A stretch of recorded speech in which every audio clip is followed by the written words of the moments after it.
So, only days left. Your nights are filled with nightmares, waking up in a cold sweat, and shaking, crying for Mom. Mom, what do I do? I can't decide! Well, everyone, here is your answer. Okay, so it really isn't that dramatic, but I'm sure there are some of us still playing out scenarios and what classes we should roll.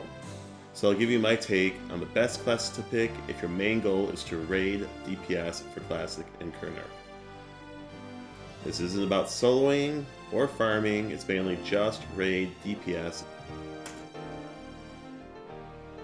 Now, we all need to take this with a grain of salt because one, these are my opinions. I know, who the hell am I? Well, I'm Streaks. But really, I've played on both Lockjaw and Finny and raid with the top guilds on those servers. Great dudes, by the way. Shout out. Again, these are opinions, but educated opinions, and most, not all, would agree with me or think I'm pretty close. So, drum roll.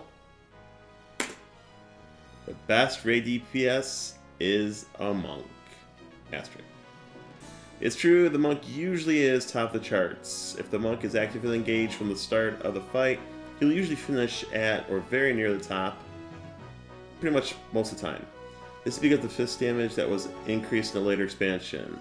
This was the same reason pet damage is so high. Daybreak needs to increase the base damage of fist and pet DPS, and it makes it overpowered on the TLP servers. But, here's where my asterisk comes in. Now we've heard about the new dot changes. Well, I think Necros can take the top DPS on a far more frequent basis. Necros were already pretty close to top DPS on raids, but with the new dot damage, I think they will put them over the top. It's not just because the dot damage was increased a little bit, but also with the faster casting of the dots. Before you had to chain like 2 or 3 of the same line on a mob, and that took time. Now, you get all that damage in one cast, and of course, in way less time to apply the dots. So I have a feeling Necros will be king of raid DPS soon, especially if Daybreak continues the dot revamp. Here's my opinion of what the other DPS classes will look like. Number 1, of course, Monk, Necro. Again, Necro Monk. I think the Necro will be the sole leader once those dot changes are in. Number 3, Mage. Now some good wizards can beat some mages, but mages do get the resist, but their pet damage is just so good. The pet tanking went down a little bit, but their damage is still there. Wizard, again, the main issue with the wizard is running out of mana. You do get some resist, not as many as the mage does, but using rain spells will help, and you can switch a little bit here and there with the mage.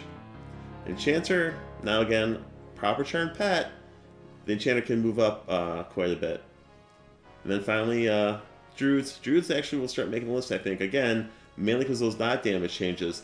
If a druid is playing properly, they're getting those dots down and out early, and then they're nuking in between. They have a good shot of getting up there a little bit more than they were. What about the rest? Well, most classes, they're just, fairly low. You can get a good rogue that will do some decent, damage, especially if they can get in the back for the most time, but that's about it. Warriors are, they can do a little bit of damage, but as far as DPS, those other 6 were basically your main DPS classes. Again, they're just educated opinions. There will always be some minor changes based on luck, timing, gear, etc. But I think it's pretty close. Well, thank you. I hope this helps some of you guys, and see you in AGNARR.